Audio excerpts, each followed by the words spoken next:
Bersama aku di dalam doa, di dalam doa.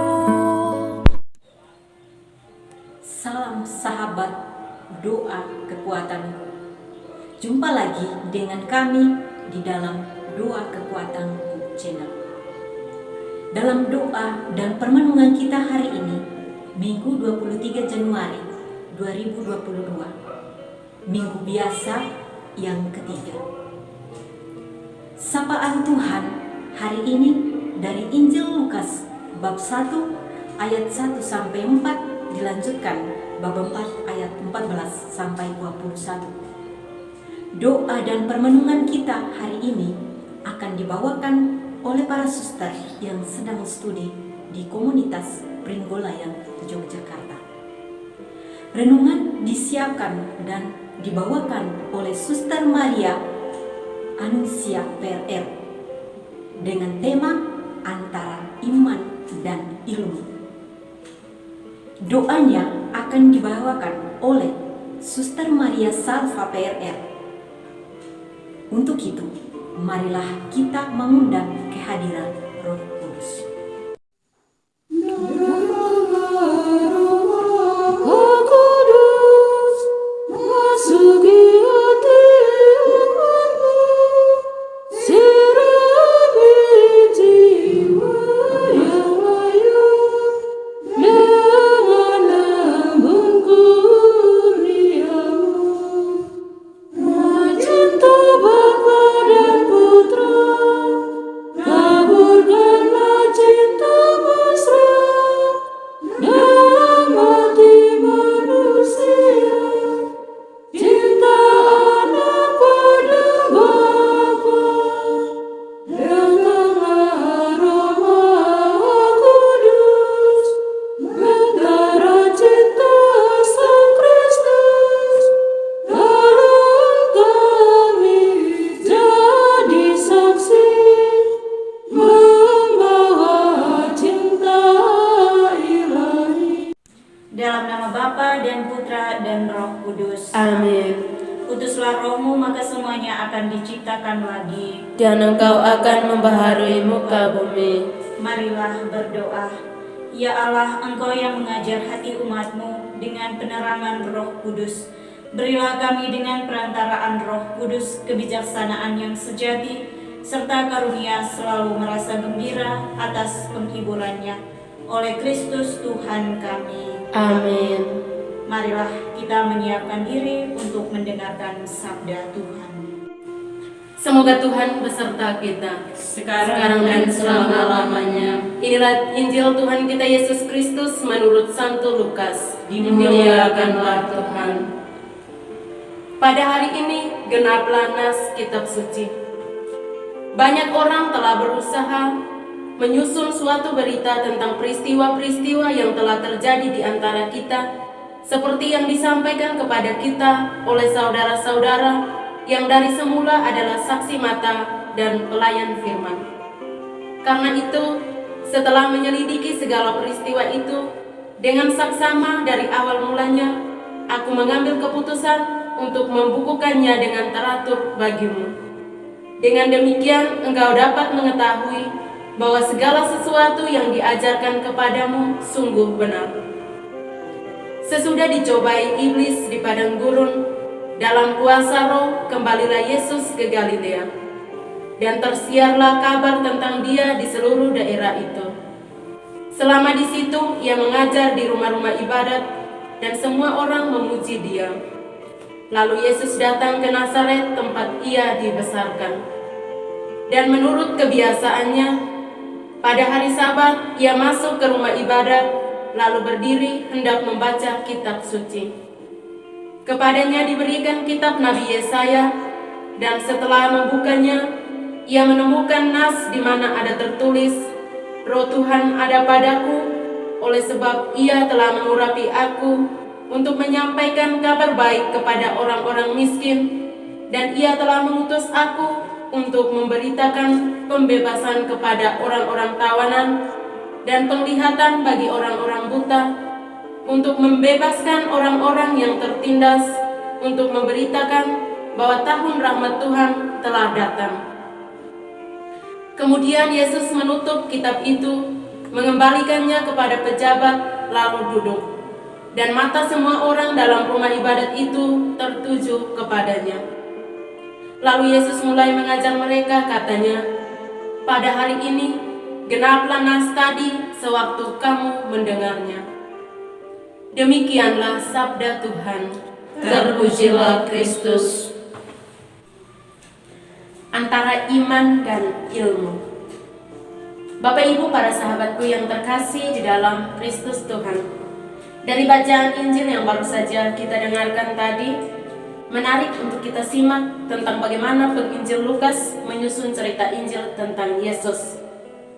Bahwa Yesus tampil di depan umum untuk melaksanakan tugas perutusannya sesudah ia dicobai iblis di padang gurun. Yesus dicobai, tetapi Yesus mampu untuk mengatasinya. Yesus dikenal sebagai yang kritis, tulus dan jujur hatinya. Karena sikap-sikap inilah ia dikenal sebagai Al-Masih oleh orang-orang Nazaret pada waktu itu. Al-Masih yang mereka mengerti adalah Al-Masih yang datang untuk memberikan kabar baik kepada orang miskin, pembebasan kepada orang tawanan, penglihatan kepada orang buta, dan pembebasan kepada orang yang tertindas. Itulah tujuan kedatangan Al-Masih. Dan Yesus menambahkan penegasannya bahwa tahun rahmat Tuhan itu telah datang.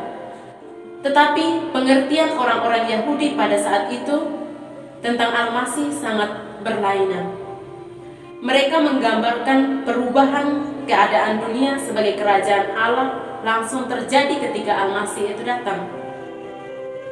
Mereka mengatakan bahwa ketika Al-Masih datang, dunia pasti akan aman, makmur, damai sejahtera, tidak ada perpecahan, permusuhan, ataupun balas dendam. Tetapi bukan itu.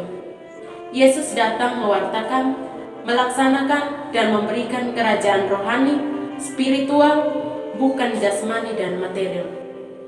Kerajaan Allah ada di dalam diri Yesus Kristus dalam pewartaannya, dalam karya penyelamatannya yang disertai dengan tanda-tanda kebenarannya, seperti penyembuhan orang sakit, memberi makan dan minum kepada orang yang lapar dan haus, mengusir roh jahat atau setan, bahkan membangkitkan orang yang sudah mati. Bapak Ibu, para sahabatku yang terkasih di dalam Kristus Tuhan, iman kita kepada Yesus bukanlah sekedar suatu pengetahuan atau ilmu, melainkan suatu keyakinan dalam diri kita bahwa Ia sungguh Al-Masih atau penyelamat kita, seperti yang sudah Ia buktikan lewat ajaran, teladan hidup, sikap, dan perbuatannya yang kita renungkan dalam sabda Tuhan setiap hari. Keselamatan kita itu sudah dimulai, memang belum sepenuhnya, namun pasti. Tetapi untuk dapat diselamatkan, kita harus terus-menerus mempersiapkan diri secara sungguh-sungguh, bukan mengikuti orang lain, tetapi perlu memiliki suatu prinsip tersendiri dalam proses kehidupan kita, dan terus mengandalkan Tuhan dalam segala situasi hidup kita. Bukan hanya secara fisik, jasmani, material, tetapi juga dan terutama secara rohani dan batin. Kita harus tahu dan merasa seperti yang disebut oleh Yesus bahwa kita adalah miskin, tawanan, buta, tertindas secara rohani maupun jasmani. Karena hanya orang yang mampu menyadari dan merasakan akan kekurangan-kekurangan itulah yang akan memperoleh keselamatan dari Allah. Bapak, Ibu, dan para sahabatku yang terkasih di dalam Kristus Tuhan, iman kita kepada Yesus bukanlah sekedar suatu pengetahuan atau ilmu, melainkan suatu keyakinan, bukan paksaan, bahwa Ia sungguh Al-Masih atau penyelamat kita, seperti yang ia buktikan lewat teladan hidup dan ajarannya. Untuk itu, marilah kita membuka diri kita atas karya penyelenggaraan ilahi Yesus, agar kita mampu melakukan pembedaan roh terhadap segala persoalan dan situasi hidup yang kita alami setiap hari. Semoga Setelah kita mendengar dan merenungkan sabda Tuhan, marilah kita menyampaikan doa-doa permohonan kita. Kita berdoa mohon berkat Tuhan untuk perjalanan hidup kita dalam seluruh hari ini, segala kegiatan dan tugas-tugas kita yang akan kita jalankan. Semoga berkat kasih Tuhan selalu menyertai, membimbing kita, sehingga rencana dan kegiatan kita hari ini berjalan dengan lancar sesuai dengan rencana dan kehendak Tuhan sendiri. Marilah kita mohon, Kabulkanlah doa kami ya Tuhan. kita juga berdoa untuk keluarga-keluarga yang saat ini sedang mengalami kesulitan dan masalah dalam hidup. Kita mohon kepada Tuhan, semoga rahmat kasih Tuhan selalu dan senantiasa menyertai mereka, hadir di tengah-tengah keluarga mereka, membimbing mereka, dan juga menuntun mereka agar boleh menemukan jalan keluar yang terbaik, sehingga masalah hidup dalam rumah tangga boleh diselesaikan dengan jalan damai. Marilah kita mohon, Kabulkanlah doa kami ya Tuhan. kita berdoa untuk semua keluarga, saudara-saudari kita yang saat ini sedang menderita sakit. Kita mohon rahmat kasih Tuhan, semoga saudara-saudari kita yang saat ini sedang menderita sakit dijamah oleh Tuhan dan juga boleh diberikan rahmat kekuatan, kesabaran dan ketabahan sehingga mereka sanggup untuk menghadapi penderitaan yang mereka alami saat ini dan boleh mengalami kesembuhan pada waktunya. Marilah kita mohon, kabulkanlah doa kami ya Tuhan. Marilah kita berdiam diri sejenak, kita menyampaikan doa-doa permohonan kita secara pribadi maupun doa-doa permohonan keluarga kita.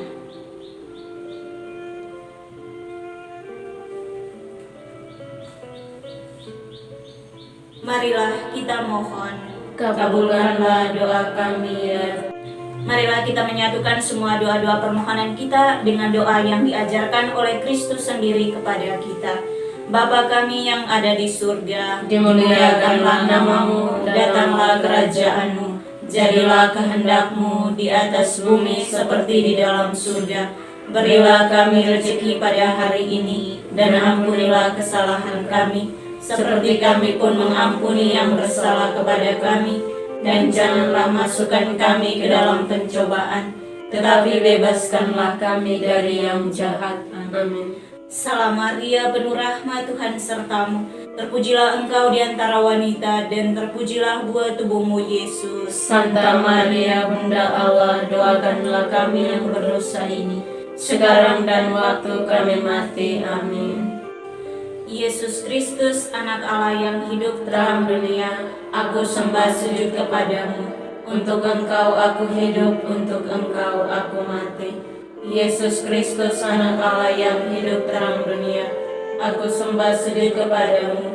Untuk Engkau aku hidup, untuk Engkau aku mati. Yesus Kristus, anak Allah yang hidup terang dunia, aku sembah sujud kepadamu. Untuk Engkau aku hidup, untuk Engkau aku mati. Santa Maria Reina Rosari, Doakanlah kami. Santo Yosef, Doakanlah kami. Santo Gabriel, Doakanlah kami. Santo-Santa pelindung kita masing-masing, Doakanlah kami. terpujilah kiranya Yesus Kristus, Sampai selama-lamanya. Amin. dalam nama Bapa dan Putra dan Roh Kudus. Amin. Terima kasih Bapak, Ibu, dan para sahabat yang terkasih untuk kebersamaan kita dalam doa dan permenungan hari ini.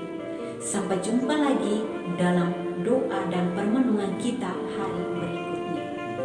Mohon dukung channel ini dengan subscribe, like, komen, dan share kemana saja.